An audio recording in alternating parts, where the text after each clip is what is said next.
I'm Darlene Cavalier, the Science Cheerleader, and I'm joined with 5 ASU Spirit Squad representatives who are also budding Science Cheerleaders. Let's hear from them.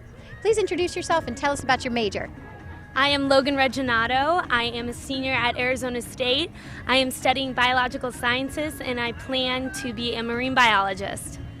I'm Rosie Nestor. I'm a sophomore at Arizona State. I'm a psychology major, a biochem minor, and I plan to one day become a doctor.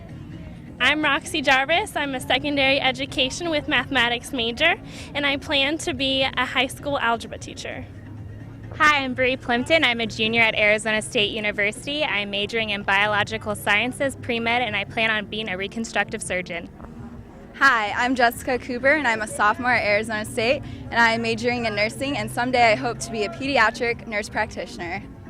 Excellent. Thank you for joining us. A couple of quick questions for you. If you can recall what inspired you to be science majors and engineering majors. Anybody have a good story they would like to share? One day I was at SeaWorld and I got called up to be in the Shamu show, and I think it was then that is what inspired me and what triggered me to have this fascination with the marine life in the ocean. And do you recall which came first, your passion for cheerleading or your passion for science? The passion for cheerleading came first, and then quickly after was the science. Anything to share? Sure. All throughout my life, I've struggled with family members that have had cancer, so it's been my personal decision to help them by becoming a doctor that can one day fight cancer like the doctors have helped my family. Thank you. My grandfather was an accountant, so that was something we could share was math, and we would talk about math when I would go see him, so that's what helped me. Good for you, Grandpa. My dad is a doctor, and I was inspired by him. I also was given the opportunity to deliver a baby with him, so that definitely got me into science.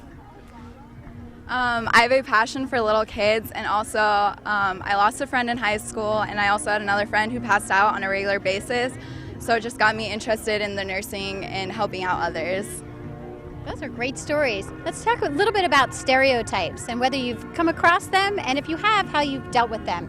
Anybody want to share a personal story? So actually my counselor at ASU told me that I should quit the team because nursing is a very competitive field to go into, and he doesn't think that I can do it, but I like to prove people wrong, so I have a 4.18, and so far, been doing good. Good for you. Actually, just recently I was taking a physics lab, and I arrived early like I normally do, and I was sitting there, and it happened to be that everybody around me was choosing partners and actually pulling seats away from me not to sit next to me. But after the first lab that we turned in, I was the only person to get 100 on it, and I soon gained multiple lab partners. I bet. Thank you. Most of my friends can't believe that I love math, but math is what I do. I could do it all day, and I'm probably one of the biggest math nerds. I spent my last summer studying at Yale School of Medicine, and when I first walked in the door, everyone kind of did a double take and kind of shook their heads like, what is she doing here? But by the end of the summer, I had tons of people that wanted to study with me and knew that I knew exactly what I was doing.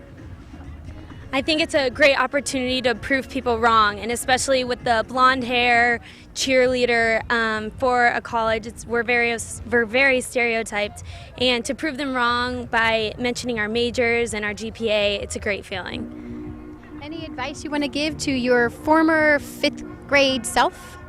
Let's start this way.